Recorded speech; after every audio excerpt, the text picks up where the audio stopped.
2019 ఎన్నికల ముందు మోడీ గారు చెప్పింది మాత్రం నిజం. ఇది కమిషన్ల కోసం ఏర్పడిన ప్రాజెక్ట్ కింద తయారు చేశారు. ఇది జాతీయ ప్రాజెక్టు. ఇది యూనియన్ గవర్నమెంట్ టేకప్ చేయాల్సిన ప్రాజెక్టు. ఈ గవర్నమెంట్ కి ఏ ప్రభుత్వానికైనా సరే బాధ్యత ఉంది. ఇవన్నీ వదిలేశారు.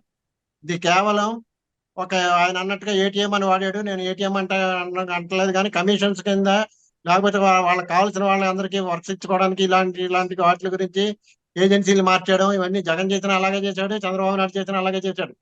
వాస్తవాలు తెలియకుండా జర్నలిస్టులు కూడా ఏంటంటే ఆయన ఏదో చేసేసాడు, ఈయన ఏదో చేసాడు, ఎందుకు ఇలా జరిగింది దాంట్లోకి పెడదాం. పోనీ కట్టారు, కాగితం పత్రం లేదు, పార్లమెంట్ ఎనాక్ట్ చేసింది, ఆ ఎనాక్టింగ్ చేసిన దాన్ని అమలు చేశారా లేదు.